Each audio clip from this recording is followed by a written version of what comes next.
Gente, boa noite. Obrigado pela atenção de vocês estarem focados aqui, porque competir com pub é dureza. E eu falo por mim mesmo, sou fã demais, já encontrei alguns amigos antigos aqui, de outros pubs, All Black, Que a Hora, não sei se era familiar a vocês esses pubs. Então, também para começar de uma maneira descontraída, eu vou tomar uma também, que vocês estão tomando, eu vou tomar. Então, primeiro eu falei, caramba, eu não tenho uma banda também, eu não vou conseguir tocar aqui para vocês. Mas sabe o que pareceu quando eu vi essa estrutura aqui? Um show de stand-up comedy, não parece? Vamos começar, então, com uma piada aqui para deixar vocês mais tranquilos. Está parecendo stand-up comedy? Tá bom. Banquinho, a cervejinha, tá ótimo. Pessoal, é o seguinte, já ficou claro para vocês que cibersegurança é um problema de continuidade de negócio. É um risco operacional muito grande hoje em dia. E já surgiram piadas também, né? Então, quando o ataque acontece, o negócio ele é disruptado. E, infelizmente, alguns executivos da área de segurança acabam sendo desligados. E muitas vezes a culpa não é deles, eles não tiveram investimento, governança, processo, e ficou um pouco mais complicado, né? Então, esse executivo de cibersegurança foi mandado embora. Ele foi fazer a transição para o próximo executivo de cibersegurança, e na hora que ele foi fazer a transição, ele deu 3 cartinhas. E falou o seguinte: quando tiver o primeiro ataque, você abre a cartinha número 1. Quando tiver o ataque número 2, você abre a cartinha número 2. E no terceiro, cartinha número 3. Não tem complexidade nenhuma, né? Então ele já chegou lá, sentou na cadeira e falou, ele não sabe nada, eu sei tudo, vou fazer tudo aqui do meu jeito, mas não se preocupou com o básico, igual a gente sempre fala, né? E começou a tocar o dia a dia, não deu outra. Um mês o que aconteceu? Tudo criptografado, o negócio fora do ar. Ele, ai meu Deus, o que eu faço? Não tinha um treinamento, que a gente fala bastante. Pensou, caramba, lembrei, o quê? A cartinha. Foi lá na gaveta, pegou a cartinha número 1. Na hora que ele abriu, estava lá, manda o estagiário embora. Opa, me livrei, botou a culpa no estagiário, lá vai o estagiário embora, né? Vai, trabalha, tal. Não fez nada do que deveria fazer de verdade, aconteceu o segundo ataque. Na hora que acontece o segundo ataque, bota a culpa no parceiro. Pega um parceiro de segurança, um parceiro de infraestrutura, de conectividade, fala, a culpa é sua. Conseguiu se manter no cargo, né? Entrou um novo parceiro de cibersegurança lá para ajudar ele, mas só isso não resolve, não dá para terceirizar o problema, né? E aí o que aconteceu? O terceiro e fatídico ataque. Na hora que ele foi lá abrir a terceira cartinha, porque ele já sabia o que tinha que fazer, o que estava lá? Escreva 3 cartinhas e dê para o próximo CISO, responsável de segurança. Então é mais ou menos isso, gente. Para resolver o problema é um pouquinho difícil. Só toma um golinho. Boa. Acho que ainda tenho que treinar um pouco mais o stand-up comedy, né? Mas tudo bem. Exatamente. Né? Continua nessa área, não muda não, né? Então, o que eu queria comentar com vocês hoje? Vocês já ouviram falar dos jogos infinitos? Do Dr. James Carson, um filósofo inglês. Ele escreveu esse livro que fala dos jogos infinitos e jogos finitos. Por que eu criei essa palestra? Eu tinha falado com o Marcos com aquela parte do antifragilidade. O que é a antifragilidade? Nós, de cibersegurança e de negócios também... Deixa eu só voltar uma parte. Ficou claro para vocês que a parte de cibersegurança é um negócio, né? Até 2025, os atacantes vão ganhar 10 trilhões de dólares. É muito dinheiro. Se você juntar os outros 5 crimes que vêm logo em seguida, não está ganhando o que se ganha em cibersegurança. Então, esse número é muito elevado. E um dado que a gente lançou no guia, que eu achei super relevante, se o cybercrime fosse um país, teria o terceiro maior PIB do mundo. Então, é um negócio que não vai acabar. No ano passado, o pessoal investiu menos de 500 bilhões de dólares em cibersegurança. Globalmente, são quase 3 milhões de vagas abertas que não são preenchidas. Então, se a gente pensar num triângulo equilátero, ele está muito distorcido, né? Ganhando muito dinheiro o cybercrime, pouco investimento e faltando pessoas. O que a gente pode fazer no nosso dia a dia que ajuda um pouco? Então, eu pensei em alguns conceitos que a gente pode levar para ajudar a gente a ter esse entendimento. Lógico que depois vai ter que ter investimento, contratação de pessoas e parceiros também. Deixa eu passar. Ixi, travou. Oh, meu Deus. Mas tá bom, então quanto passa? Então, eu estava falando de antifragilidade. Por que antifragilidade? A gente falava muito de resiliência, né? Eu vou bloquear o ataque, eu vou ganhar do atacante. São statements que são muito complicados, porque esse mundo é muito dinâmico. Para o atacante, ele precisa achar uma maneira de entrar e a gente tem que se preocupar em todas as maneiras possíveis e imagináveis de se proteger. E aí eu ouvi do Taleb esse conceito do antifrágil, que foi uma palavra que foi cunhada, porque essa palavra não existia. A gente tinha o conhecimento do frágil e do resiliente. Mas o exato contrário de frágil não é resiliente. Por quê? O frágil, a gente pode pensar numa taça de cristal, aquele adesivo que a gente coloca na mala quando vai viajar, é o quê? Averso ao choque. Qualquer choque que acontecer, vai quebrar. Então, o frágil é averso ao choque. O resiliente, ele é resistente ao choque. Então, a gente pega, por exemplo, uma palmeira, quando está ventando muito, ela vai entorta, entorta, entorta, não quebra, né? E aí, quando passa a ventania, ela não volta com um design diferente, né, para conseguir não correr o risco de quebrar. Na mitologia, a gente usa o exemplo da fênix. Né? A fênix morria e ressurgia das cinzas. Né? Mas se ela morresse porque ela tomou um tiro, ela não voltava à prova de bala. Então, ela é resiliente, mas ela não aprende com esse processo. Então, essa palavra foi criada, antifragilidade, para realmente acabar ajudando as empresas ao quê? Eu quero buscar o desafio, o choque, porque com ele eu vou passar a aprender. Então, você muda a cabeça. Porque cibersegurança só tem dois tipos de empresa. As que já foram atacadas e as que não sabem que foram atacadas. Porque o problema é muito complicado. Um outro exemplo que eu dou para vocês de antifragilidade, olhando também um pouco de mitologia, é aquele dos 12 trabalhos de Hércules. Lembra que tinha a Hidra de Lerna? Que tinha lá as cabeças, ele cortava, quando ele cortava, surgiam mais duas cabeças. Então, olha só, era um adversário que buscava o choque, porque com o choque se tornava mais forte. Então, quando ele conseguiu, né, cortar a cabeça e cauterizar, ele, melhorou um pouco o desafio, mas ainda tinha uma das cabeças que era imortal. Então, esse é o perfeito exemplo, né, de, realmente, antifragilidade, porque quanto mais impacto, mais forte fica. E, para vencer esse trabalho, para quem não conhece a história, ele acabou colocando uma pedra enorme lá, ela está viva até hoje, mas está quietinha, pode passar. Não oferece mais perigo. Então, quando eu fazia essa palestra de antifragilidade, o pessoal falou, caramba, Nick, eu entendi, o desafio é muito grande, eu vou ser atacado, eu vou aprender, eu vou ser atacado, eu vou melhorar, mas por que eu tenho que fazer isso? Aí eu explicava, porque tem algumas regulamentações, LGPD, Marco Civil. Tá bom, Nick, mas e o que mais? Ah, porque é o certo a se fazer, mas a ideia não fixava. E aí eu ouvi o Simon Sinek falando dos jogos infinitos, jogos finitos versus infinitos. Então, eu vou falar um pouco do conceito e eu queria a colaboração de vocês. Se tiver um microfone sem fio por aí, alguém puder me ajudar e vocês fizerem algumas perguntas, alguns exemplos, eu agradeço.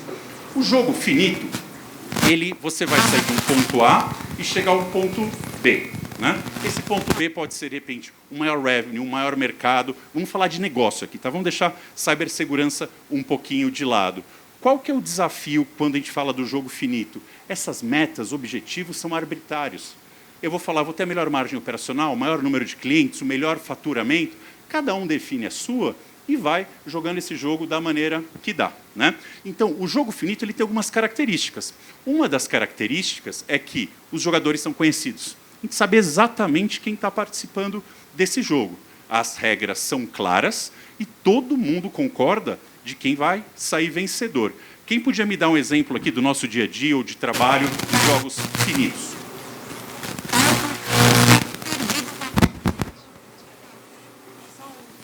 Só um exemplo, pô. Pode, por favor. Qualquer exemplo, né? Isso, qualquer exemplo. Campeonato Brasileiro. Campeonato Brasileiro é mais desafiador. Você Não. vai chegar no final. É um jogo mais longo. Ele tem um começo, tem um fim. O objetivo é fazer mais pontos. Exatamente. E o objetivo é você ser melhor que os outros. Matou. É isso. Eu daria um exemplo até mais simples. O próprio jogo em si, um jogo. Uma partida. Exatamente. Então, olha só, já estava pensando em você já deu um outro exemplo muito bom. Então, esse realmente acaba sendo, né? Os jogadores são conhecidos, a gente sabe as regras, né? Por mais que um time fale assim, caramba, eu estou jogando tão bem o final do segundo tempo, me dá um terceiro tempo aí que eu ganho. Não vai ter como, né? Então, quando a gente vai para os jogos infinitos, o que acaba mudando? Pode passar também. A primeira coisa que muda é que os jogadores são conhecidos e desconhecidos. As regras mudam a todo o instante. E sabe qual que é o objetivo do jogo? Permanecer no jogo o maior tempo possível. Quando a gente pensa nos negócios, a gente imagina que todo mundo pensa dessa maneira. Mas a gente vai dar alguns exemplos aqui que, infelizmente, Não. Mas antes de falar de negócio, tem alguns outros exemplos que a gente pode utilizar também. Quando a gente pega a nossa saúde, né? Eu fui na academia hoje de manhã, sabe o que eu vou ter que fazer amanhã de novo? Ir na academia. Me alimentei bem de manhã, aqui não vai ser tanto, mas amanhã também vou ter que me alimentar. Então isso não vai acabar, o nosso relacionamento, o nosso conhecimento, o nosso estudo, e a gente espera que o nosso negócio também seja dessa maneira, né? Só que, infelizmente, a gente vê alguns casos que não é assim.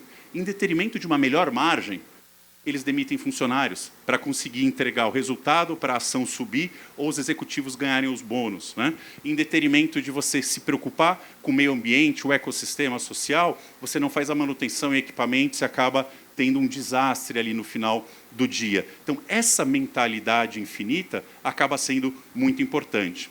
Quando que dá uma pane no sistema? Quando um jogador finito se depara com um jogador infinito. E é o que está acontecendo em cibersegurança. Então, o cliente, ele acha que vai ganhar esse jogo. O CISO acha que vai ganhar esse jogo. Mas o atacante, ele quer só o quê? Continuar ganhando dinheiro.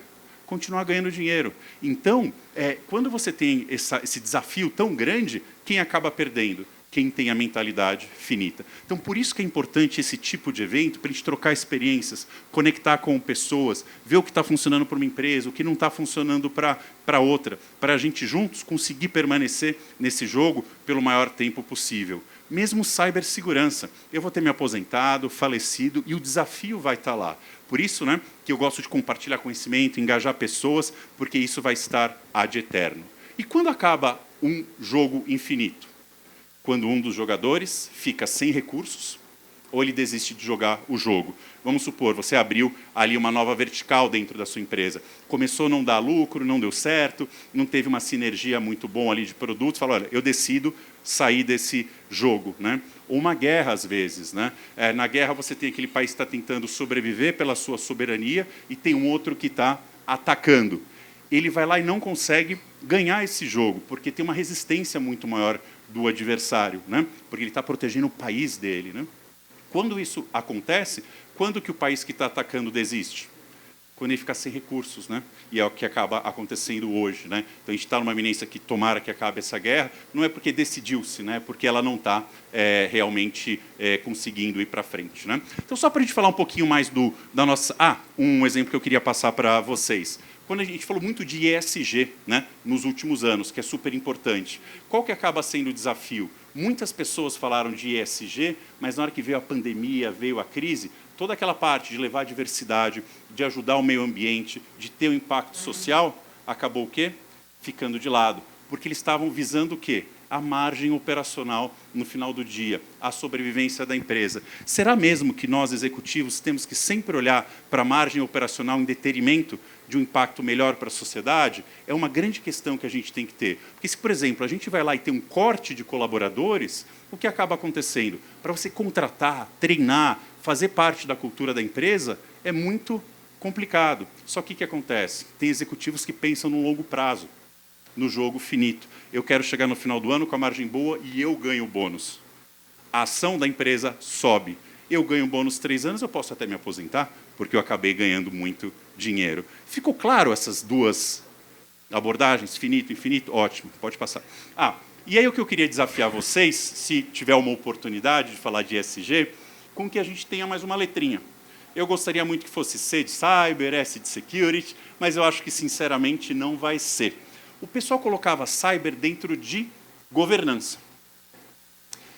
Dá um jeitinho, né? Vamos colocar aqui e ver o que dá. Se nós não formos intencionais de falar, olha, a gente tem que levar esse assunto a cabo, a gente tem que colocar mais uma letra ali. Então, o ideal seria colocar tecnologia, porque a gente vai discutir muito o uso de inteligência artificial de uma maneira, né, que seja correta, que seja bom para a sociedade, que não seja maléfico, né? E N outras coisas que tocam tecnologia. Quantos de vocês já estão com toda a operação na nuvem? Tecnologia acaba sendo muito importante. Então, quando a gente olha o ESG, eu gostaria que tivesse um T ali para a gente ser mais intencional nessa mensagem. Já tem muitas pessoas falando disso. Eu espero que, num curto espaço de tempo, aconteça. Faz sentido ou estamos forçando muito a barra? Faz, né? Muito bom. Pode passar. E só para exercitar vocês de como ter uma mente infinita no dia a dia de vocês, o primeiro ponto é ter uma causa. Eu tenho a minha causa, que é cibersegurança. Eu faço parte de uma ONG que é Tech Kids, que eu ajudo os pais e as crianças a terem um melhor entendimento de cibersegurança. Estou aqui na associação com vocês, porque isso tem que dar certo. Se não der certo, o que acontece? Tem impacto na sociedade, na empresa, na economia. Então, quando você cria um novo negócio, não é? Se você tem uma causa, é muito mais impactante do que você ter uma missão, do que você ter uma meta. Então, isso ajuda você a estar na trajetória dos jogos infinitos. Ter times de confiança. Em cibersegurança, por exemplo, quando a gente não tem times de confiança, o ambiente é tóxico, muito hostil, eu não consigo chegar e levantar a mão e falar, eu não sei, eu preciso de ajuda para fazer, eu preciso estudar, a gente tem que contratar um serviço. Na hora que você fala isso, você já é diminuído ou, às vezes, mandado embora. E é o que o pessoal acaba fazendo? Subindo o serviço de qualquer jeito, next, next, finish. E aí o atacante sabe disso, fica muito vulnerável. Tem um grande número de ataques que acontecem por má configuração dos sistemas, ou não colocar as funcionalidades de segurança. Às vezes a gente está tão cansado, exausto, que a gente não tem a confiança de falar, gente, eu preciso de um dia de folga, eu estou exaurido, eu vou estar aqui em corpo, mas a minha alma está em outro lugar. Quando você tem times de confiança, eles vão passar a se ajudar. Isso vale para a segurança e no dia a dia de vocês. Estudar e aprender com os adversários, né? Não é ficar olhando a concorrência com aquele olhar assim, eu vou acabar com a concorrência, eu vou fazer só melhor que eles e pronto, né? Tem quando o Simon Sinek fala dos jogos infinitos, ele dá alguns exemplos bem legais, né? Que tem lá a empresa falando assim, eu sou melhor, eu estou aqui, aquilo, outro, e sempre vai ganhar no final do mês. Ele já fala com outra e fala, olha, aquela empresa está em primeiro, faz o melhor de tudo. Sabe o que a empresa responde? Eu sei. Porque a empresa que tem a mente infinita, ela sabe que às vezes ela vai estar um pouco na frente, vai estar um pouco atrás, vai ter mais mercado, menos mercado, uma melhor margem. Mas qual que é o intuito dela? Sempre permanecer no jogo. Você ficou tão vidrado em acabar com o teu negócio, o que pode acontecer? N coisas ao meu redor, que eu não estou prestando atenção, e o meu negócio acaba sendo fadado ao fracasso, né? Estar preparado para existência flexível. A gente falou um pouco aqui na abertura, né? Olha, 3 Black Swans em um período muito curto de tempo, né? Economia desafiadora, aquele planejamento que a gente fez no início do ano, talvez não seja o que está valendo agora. Do ano passado, então, nem pensar. O exemplo que sempre a gente usa é o da Kodak, né? Lembra que eles tinham a tecnologia da câmera digital? Eles acabaram usando a patente, ganharam muito dinheiro por 10 anos, executivos ganhando bônus, ação subindo, mas quando a patente caiu, a empresa quebrou em pouquíssimos anos, né? Porque ela deixou de atuar naquele mercado. Então, por mais que a gente fale, olha, esse caminho que eu vou, a gente tem que estar bem flexível para se adaptar com o que a gente faz no dia a dia. E demonstrar coragem para liderar, né? Muitas vezes tem o teu líder que está falando, é aqui, a gente tem que ficar preso a esse plano. Você não precisa ser manager de pessoas, mas se você levantar a mão e falar, gente, olha, o carro vai bater na parede, né? Mas as pessoas não têm coragem, porque não é um ambiente que é um ambiente seguro, é um ambiente hostil. Se você levantar a mão e falar que o carro vai bater na parede, você pode ser mandado embora, né? Então, quando você tem todos esses pontos dentro do teu dia a dia, ou o maior número deles, tem uma grande chance do teu time, do teu negócio, estar indo numa direção de um negócio infinito. Faz sentido esses pontos também? Boa, pode passar. E só para fazer um jabá aqui da área de cibersegurança, né? A causa. Quando a gente está em cibersegurança, a causa é exatamente essa. A gente não só proteger as empresas, mas proteger a sociedade, proteger as nossas famílias. Quando eu estava na Microsoft, tinha um projeto lá do pessoal de Cybercrime Units, que eles tinham AI para identificar aliciamento de crianças dentro dos fóruns dos jogos, porque isso tem um padrão. Então imagina, teu filho está no jogo, está conversando com outras pessoas, mas é um adulto que está ali do outro lado. Agora com imagem, com voz, é muito mais complicado. Então quando a gente tem essa causa de cibersegurança, por isso que eu falo que tem que estar lá no ESGT, não é só a pessoa de segurança se preocupar, é o executivo, é o board. Nos Estados Unidos, ao menos um dos membros do board tem que ter conhecimentos em cibersegurança. Não são profundos, mas só para garantir que o que tem que ser feito está sendo feito, porque a responsabilidade do conselheiro é garantir a continuidade de negócio e agregar valor para a empresa. Então, cibersegurança está nessa continuidade de negócio. E quando a gente fala de confiança, acho que pode passar mesmo. De confiança é exatamente aquele exemplo que eu tinha dado antes, né? Tem que ter dentro do nosso ecossistema, inclusive de parceiros, essa parte de confiança. Teve um evento que a gente fez aqui, que eu fiquei até emocionado, uma pessoa deu um depoimento, como que foi passar por um ataque cibernético. E ela compartilhou muitos detalhes, não são detalhes técnicos. Como que eu vou pensar? Eu vou pensar primeiro no cliente, pensar primeiro em o meu negócio voltar. Sabe quantas pessoas de verdade compartilham esses momentos difíceis? Pouquíssimos.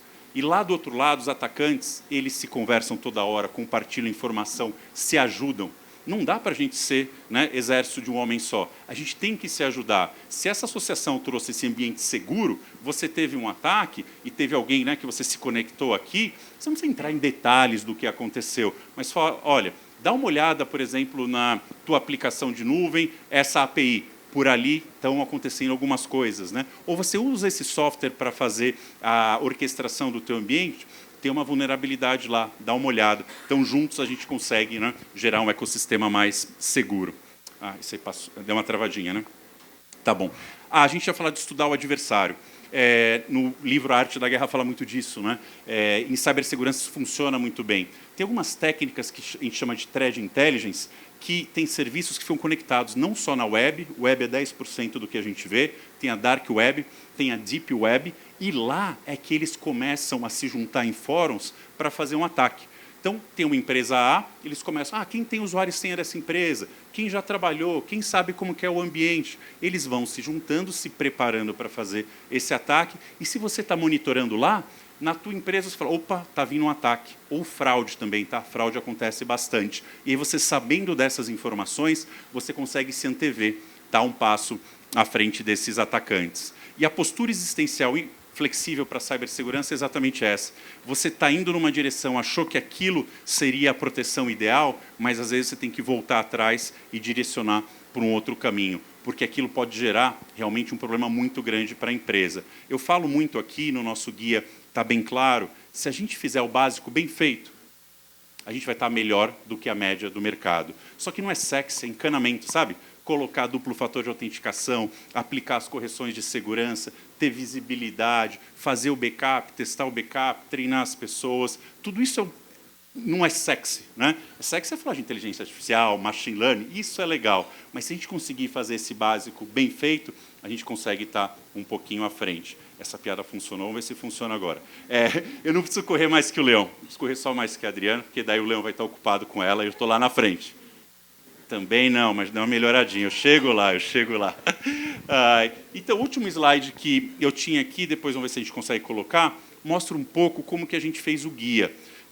Nos ajudem, a compartilhar esse guia, porque não é um guia para o pessoal de cibersegurança. A gente começa com alguns dados de mercado, começa explicando um pouco o contexto, depoimento de executivos, alguns especialistas das áreas, várias fontes de informação. Então, quando a pessoa que não tem nenhum conhecimento começa a ler, fala, opa, peraí, eu estou entendendo um pouco melhor. O conhecimento é muito poderoso. Você empodera esses executivos ou outras pessoas a ajudarem no dia a dia de cibersegurança. E mesmo quem não tem uma pessoa de cibersegurança, lendo aquilo ali, pode perguntar para o parceiro perguntas básicas, e ele vai responder se faz, se não faz, se controla ou não controla, e você consegue ter um termômetro de como que está a maturidade do teu ambiente, né? E aí depois a gente tem essas dicas, e depois a gente faz uma sugestão. Pessoal, é apenas uma sugestão. Nós temos ali 3 etapas, né? Uma etapa muito simples, se você não tem nada ou está começando um novo negócio, que você deveria ter. Olha, já consegui colocar meu negócio de pé, os controles ali já estão acontecendo, algumas outras ações que você pode tomar para já elevar o nível de segurança, e quando a tua operação já está um pouco mais madura. Tem até uma sugestão de quanto deveria ser a porcentagem de investimento em cibersegurança. Hoje, a porcentagem de investimento em cibersegurança ainda é uma porcentagem de TI. No Brasil, varia de 10% a 15% do budget de TI. Então, você consegue ter um termômetro ali por onde está. É só isso a fazer? Não, tem muita coisa para fazer. Essa é só a primeira versão do guia, a gente vai rever esse guia anualmente. Então, quem quiser participar dos próximos, quem quiser enviar sugestões, não tem uma bala de prata, não tem uma fórmula certa, mas ter contado com o apoio de muitas pessoas que estão aqui para fazer esse guia, lançar e ajudar a elevar a maturidade do mercado, é algo a ser celebrado. Então, vamos comemorar, fazer um brinde, e agora tem uma degustação de cerveja lá atrás. E a gente pode falar um pouquinho mais para quem tiver interesse. Mais um ponto? A foto. Desculpa, eu acabei empolgando aqui, acelerei um pouco. Como não teve pergunta, eu fiquei meio sem jeito, mas se alguém quiser fazer alguma pergunta, fazer alguma colocação, fiquem à vontade. E obrigado por terem prestado atenção. Valeu, pessoal. Boa noite.